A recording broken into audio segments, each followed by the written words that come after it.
और डीजे पर नाच गाने का वक्त नहीं है। मेरे प्यारे भारतवासियों, मेरे साथियों और वो अहले अकल अहले इल्म लोग जो बसीरत भी रखते हैं, जसारत भी रखते हैं, तजुर्बा भी रखते हैं, मैं आप सबसे ये कह रहा हूं कि अब ये वक्त ऐशो इज्जत का नहीं है, ये वक्त है अब संविधान को बचाने के लिए लड़ाई लड़ने का। जहां तुम बिस्तरों पर सैरो तफरीह कर रहे हो, आज ही के दिन इसी माहौल में वो बेटियां आपको बुला रही हैं जिनको निवस्त्र कर कर मणिपुर के अंदर घुमाया गया है।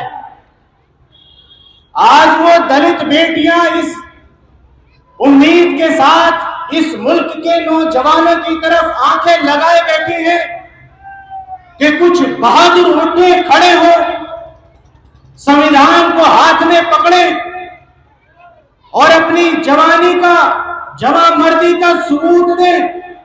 जिन बेटियों का आज कोई अता पता नहीं है, आप गूगल पर रिसर्च कर लें, गूगल पर खोजबीन करें।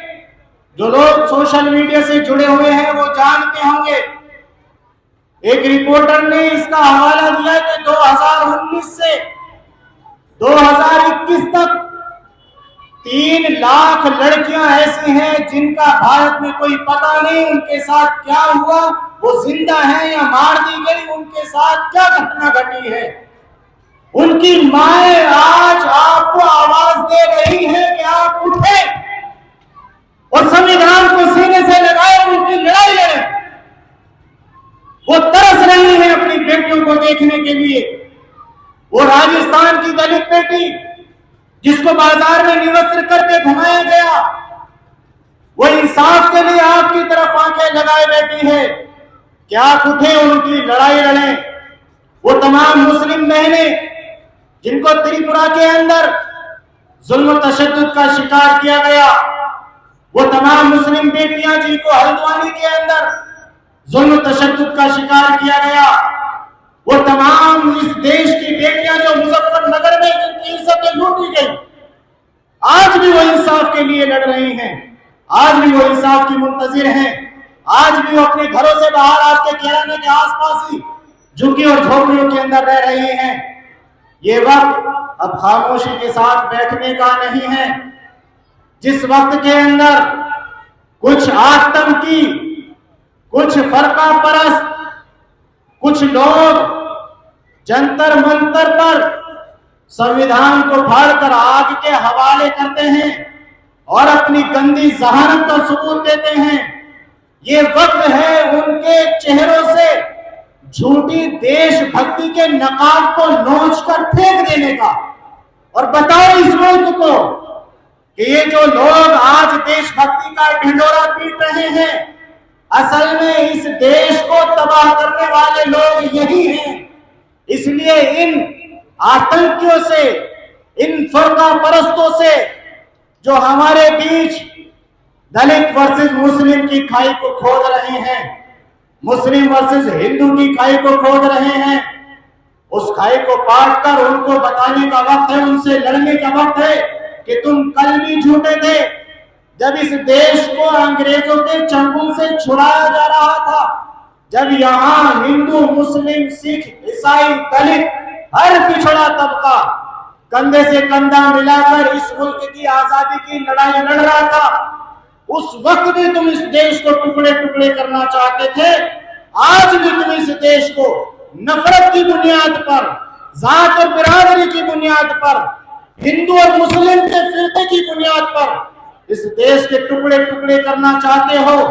तुम वो लोग हो जो आज पार्लियामेंट के अंदर 40% अपराधी बैठे हैं और यही वो पार्टी जो आज सबसे ज्यादा देशभक्ति का मुखौटा ओढ़ करके नारे लगाती है, बीजेपी, भारतीय जनता पार्टी, इसी के एमपी हैं जो 40% से ज्यादा अपराधी हैं। और अभी 3 दिन पहले की एक रिपोर्ट एक नेता, एक अपराधी जिसको पुलिस एनकाउंटर करने के लिए तलाश कर रही थी, जिसके ऊपर हत्या के जैसे अपराध मुकदमे दर्ज हैं, वो अपराधी बीजेपी की गोद में चला जाता है तो वॉशिंग मशीन की तरह साफ और धुल जाता है। आज वो अपराधी नहीं है। और जो पार्टी देशभक्ति के सर्टिफिकेट बांटती है, दलितों को अर्बन नक्सलवाद के नाम पर अरेस्ट करके जेलों में डालती है, मुस्लिम लीडर्स को आतंकवाद का इल्जाम लगाकर जेलों में डालती है, उसी पार्टी की नुमाइंदगी करने वाले कन्नौज डिस्ट्रिक्ट के अंदर आरएसएस के कार्यकर्ता में जब 770 किलो बारूद पकड़ा जाता है, उनके मुंह सिल जाते हैं। इस देश का है, इस देश का प्रिंट मीडिया, इस देश का सोशल मीडिया चुप है। आरएसएस का कार्यकर्ता, इसके पास इतना बारूद कहां से आया? ये कहां पर बम धमाके करने वाले थे? असल टेररिस्ट ये है, असल आतंकवादी ये है। और पिछले तकरीबन अक्टूबर 2017 की भी एक रिपोर्ट है, फिर उसी 2017 के अंदर उसी कन्नौज डिस्ट्रिक्ट में बीजेपी के कार्यालय पर जब केरल पुलिस ने छापा मारा था तो वहां से स्टील बम जैसे बारूद बरामद हुए थे। यही बीजेपी पार्टी जिसके कार्यालयों से ऐसे गैर कानूनी हथियार बरामद होते हैं, आज वो हमें देशभक्ति का सबूत बांट रही है, आज वो हमसे देशभक्ति के सबूत मांगती है। मेरे भाइयों, आज ये खामोश रहने का वक्त नहीं है, आज ये लड़ाई लड़ने का वक्त आ चुका है कि आप अपने घरों से निकलो और संविधान को बचाने के लिए, देश को बचाने के लिए, दलित, मुस्लिम, सिख, ईसाई, हिंदू, इन तमाम के तमाम भाईचारे को बचाने के लिए एक लड़ाई लड़ो। और वो लड़ाई कोई लड़ रहा होगा, लड़े अपनी लाठी डंडों की। हमारी लड़ाई है वोट की, हमारी लड़ाई है ताकत की, हमारी लड़ाई है सियासी वजूद को बरकरार रखने की। क्योंकि आज खास करके दलित और मुस्लिमों को बेयार मददगार छोड़ दिया गया है। सबसे इंपॉर्टेंट, मुस्लिम समाज को सियासी तौर पर अछूत बना दिया गया है। आज तुम्हारी कहीं कोई आवाज उठाने वाला नहीं है। आज तुम्हें जेलों में जहर देकर मार दिया जाता है, आज तुम्हें पुलिस कस्टडी में गोली मारकर मार दिया जाता है। तुम्हारी कोई आवाज उठाने वाला नहीं है, तुम्हारे सियासी वजूद को खत्म कर दिया गया है। अगर आज भी आपने आंखें नहीं खोली, वो दिन दूर नहीं है जब तुम अपनी गोद में खेलने वाले बच्चों की तबाही को देखोगे। इसलिए मेरे भाइयों, आज वक्त है, खड़े हो जाओ। इस देश का संविधान, इस देश की आबरू, इस देश का व्यापार आपको बुला रहा है। और हम कांधे से कांधा मिला करके लड़ाई को लड़ो। मैं वादा करता हूँ आपसे, हम उस वक्त तक आपकी लड़ाई लड़ेंगे जब तक हमारे जिस्म के अंदर आखिरी सांस मौजूद है। हम आपके लिए लड़ते रहेंगे। लेकिन किसी शायर ने कहा था, हम मिलकर पुकारेंगे तो लौट आएगा माजी। और तो मेरी आवाज से आवाज मिला लो। एसटीपीआई आपको आवाज देती है, आ जाओ हमारे कांधे से कांधा मिला लो। फिर तुम देखना, 5 सालों का नहीं बल्कि जब तक जिंदा रहे तब तक वादा करते हैं आपकी इज्जत पर आंच नहीं आने देंगे, आपको कटने नहीं देंगे।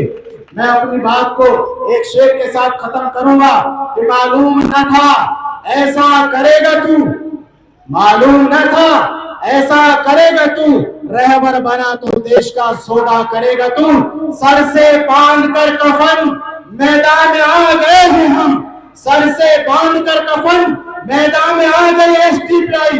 अब देखना खुदा की कसम तौबा करेगा तू। जिम्मेदार यहाँ पर तशरीफ फरमा है, हमारे भाई महेंद्र सिंह साहब भी यहाँ पर तशरीफ फरमा है। मैं इन हजरात का कैराने की सरजमीन पर तहे दिल से शुक्रिया अदा करता हूँ कि तशरीफ लाए हैं। इस शेर के साथ अपनी बात को शुरू करूँगा कि तू इधर उधर की बात न कर, ये बता के काफिला लूटा है क्यों। तू इधर उधर की बात न कर, ये बता के काफिला लूटा है क्यों।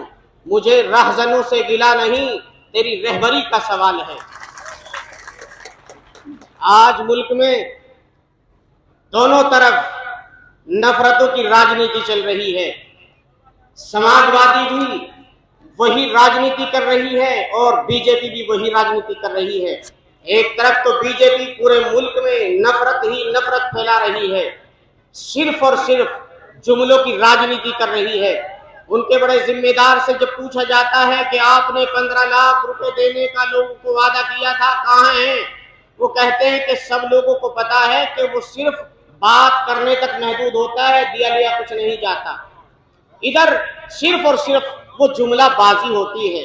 दूसरी तरफ मंदिर, मस्जिद, हिंदू, मुसलमान, ये भी नफरतों का एक इन्होंने बाजार गर्म कर रखा है।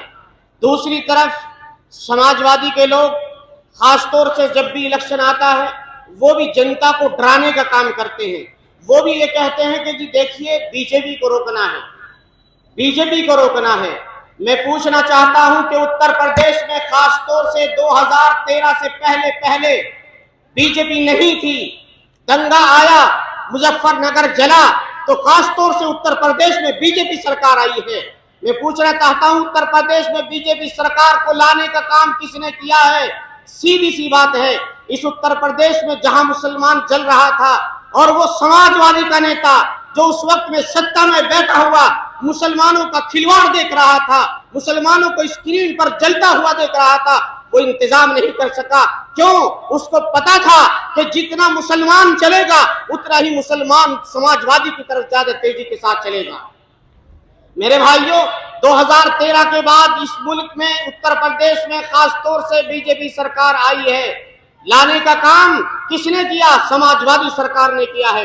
इसके बाद में हमारे आने वाले इन्हीं चंद दिनों में आप देख लीजिए, समाजवादी का सबसे बड़ा नेता जिसको मुसलमानों ने अपनी इज्जत को इज्जत ना समझते हुए, अपनी जान को जान ना समझते हुए, अपना माल भी दिया, अपनी इज्जत भी दी, अपना आबरू भी दिया और समाजवादी को जो है मेरे भाई ने सत्ता तक बिठाया। और उसमें बिठाने वाले कौन थे? आजम खान जी, जिन्होंने मुसलमानों को यकीन दिलाया था कि मैं समाजवादी में हूं, मैं तुम्हारी लड़ाई बराबर लड़ता रहूंगा। मगर मुझे बताइए तो सही, आज वो आजम खान ही कहाँ है? कहाँ है मुख्तार अंसारी?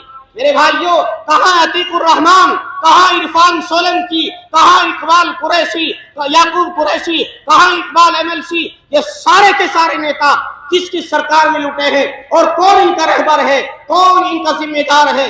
मैं साफ इस बात को कहना चाहता हूं कि इनके लुटवाने में, इनको खत्म करने में सबसे बड़ा किरदार अगर किसी का है तो समाजवादी के जिम्मेदारों का है।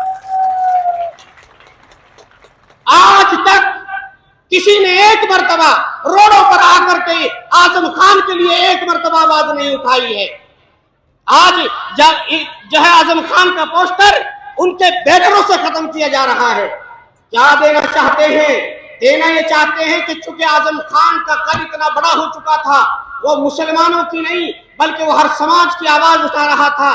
उसको मालूम था अखिलेश जी को कि अगर इसको ज्यादा लंबा देर इस सरकार में अपने साथ में रखा गया तो ये आगे आने वाले टाइम में तुम्हारे रास्ते का कांटा बनेगा। इसलिए आहिस्ता आहिस्ता कर करके एक एक नेता को और खासतौर से आजम खान को रास्ते से हटाने का काम किया गया है। मेरे भाइयों, आप कहीं एक मर्तबा एक बयान अखिलेश जी का अंदर बैठकर कर देंगे, मीडिया को बुला लेंगे, आप अपने कमरे में एसी के कमरे में बैठकर एक मर्तबा कह देंगे आजम खान के ऊपर जुल्म हो रहा है, इसको आवाज नहीं कहते, आप रोडों पर आते, लाठी खाते, जेलों में जाते, मगर आजम खान को बचाने का काम करते। हम समझते कि नहीं समाजवादी मुसलमानों की जो है लड़ाई लड़ने का काम कर रही है। मगर मेरे भाइयों, जो काम बीजेपी कर रही है, जो काम बीजेपी कर रही है, वही काम समाजवादी कर रही है। इस मुल्क में मेरे भाइयों, जिस वक्त में हमारे राहुल गांधी जी मुल्क का पूरा दौरा करते हैं और पूरा दौरा करने के बाद फिर गठबंधन की बात आती है, तो पूरे मुल्क से चलकर के उत्तर प्रदेश में राहुल गांधी आकर के किससे समर्थन करते हैं, किसको अपने साथ मिलाते हैं? समाजवादी को। मैं पूछना चाहता हूं कि मुल्क में बहुत सारी मुस्लिम पार्टियां ऐसी हैं कि जो मजबूती के साथ इलेक्शन लड़ रही है। खासतौर से असदुद्दीन ओवैसी की पार्टी MIM मजबूती के साथ पूरे मुल्क में लड़ाई लड़ रही है। इसी तरीके से SDPI social democratic party of India पूरे मुल्क में बड़ी मजबूती के साथ हर एक समाज की आवाज पर आवाज उठा रही है। जिस वक्त में 2019 था, हमारे गैर मुस्लिम भाइयों की लाशें सड़ रही थी, उस वक्त में हमारे SDPI social democratic party of India के नौजवान अपने कंधों पर अपने गैर मुस्लिमों की लाशें उठाकर उन्हीं के रीति रिवाज के मुताबिक मेरे भाइयों उनकी लाशों को तदफीन करने का काम कर रहे थे। जब मुल्क में ईसाइयों के चर्चों पर हमले होते हैं तो सबसे ज्यादा मैदानों में आकर के बचाने का काम एसडीपीआई के लोग करते हैं। जब मुल्क में 370 आती है तो उस वक्त में पूरे मुल्क में खड़े होकर रोडों पर प्रोटेस्ट जो पार्टी करती है वो एसडीपीआई के नौजवान करते हैं। अखिलेश यादव आपको उस वक्त में भी बीजेपी का समर्थन करता हुआ मिल रहा है, फिर आप किसकी बात करते हैं? मुसलमानों को कहां ले जाकर छोड़ना चाहते हैं? मेरे भाइयों याद रखो, ये समाजवादी पार्टी जो है सबसे ज्यादा खतरनाक मुसलमानों के हक में साबित हो रही है। इस वक्त में मैं राहुल गांधी की बात कर रहा था। राहुल गांधी ने समर्थन किया, अपने साथ में खड़ा किया, एसडीपीआई को भी छोड़ा और इसी तरीके से एमआईएम को भी छोड़ा। आकर के किसके साथ में समर्थन किया? अखिलेश यादव के साथ किया है। तो याद रखना, अखिलेश राहुल गांधी की नीयत साफ नहीं है। आज हमारी पार्टी के कई सूबों में समर्थन चल रहे हैं। अल्हम्दुलिल्लाह हमें तमिलनाडु में कई मर्तबा की सत्ता में रहने वाली पार्टी ने हमें अपने साथ में समर्थन में लिया है और हम बड़ी मजबूती के साथ वहां इलेक्शन लड़ रहे हैं। इसके अलावा पूरे मुल्क में एसडीपीआई 60 सीटों पर बड़ी मजबूती के साथ इलेक्शन लड़ रही है। मगर आप नजर नहीं आएंगे राहुल गांधी को। राहुल गांधी को कोई नजर आएगा तो अखिलेश नजर आएगा। इसी तरह यानी कांग्रेस भी यही चाहती है, समाजवादी भी यही चाहती है, बीजेपी भी यही चाहती है कि मुसलमानों का हमें वोट चाहिए, लेकिन मुसलमानों को अपनी बराबर में खड़ा करना है किसी सूरत में गवारा नहीं करना चाहते। मेरे भाइयों अब हमने ठान लिया है अल्हम्दुलिल्लाह, जब 2% का जाट समाज इस मुल्क में पार्टी बनाकर इज्जत हासिल कर सकता है, जब दलित 7% यादव समाज 7% का अपनी पार्टी बना करके अपने लोगों की लड़ाई मजबूती के साथ लड़ सकता है, और जब हमारे मुल्क में हमारा दलित समाज 12 और 15% का अपनी पार्टी बना करके अपने समाज को इज्जत दिलाने का काम कर सकता है, तो हम लोग जो पूरे मुल्क में 26 और 25% के आसपास रहते हैं, हम भी आज अपनी पार्टी का दावा ठोक चुके हैं। और अल्हम्दुलिल्लाह इस लोकसभा कैराने पर एसडीपीआई बड़ी मजबूती के साथ इलेक्शन लड़ रही है और इंशाअल्लाह जीत कर दिखाएगी। मैंने बातों पर सिर्फ इतना कहना चाहता हूँ, लोगों इस समाजवादी के चेहरे को भी पहचान लो और कांग्रेस के चेहरे को भी पहचान लीजिए। बीजेपी का चेहरा किसी से ढका छुपा चेहरा नहीं है, वो सब पहचान चुके हैं। लेकिन 2 पार्टियां ऐसी हैं जो इस वक्त में मेरे भाइयों सेकुलर का चोला ओढ़े हुए हैं, उनको कोई पहचान नहीं रहा है। हम एसडीपीआई के लोग उनको पहचान देने का काम आपके सामने कर रहे हैं। इसलिए आप सिर्फ और सिर्फ अपनी पार्टी को मजबूत करें। जब 2% का जाट समाज बड़ी इज्जत की जिंदगी गुजार सकता है, तो मैं आपको ये मुखलिसाना दावा आपको दरखास्त कर रहा हूं कि हम और आप 25-26% के लोग हैं। इंशाअल्लाह एसडीपीआई पूरे मुल्क में बड़ी मजबूती के साथ इस मर्तबा लोकसभा के चुनाव लड़ रही है। अपनी पार्टी को वजूद बख्शे, किसी के पीछे चलने की जरूरत नहीं है। लोग आपसे कहेंगे ये हरा देगा, ये जिता देगा, उनसे कहिए हम हारने और जीतने की राजनीति नहीं कर रहे हैं, हम अपने वजूद की बका और उसके तहफ़्फ़ुज़ की राजनीति कर रहे हैं। इन्हीं बातों पर अपनी बात को खत्म करता हूँ। अस्सलाम वालेकुम।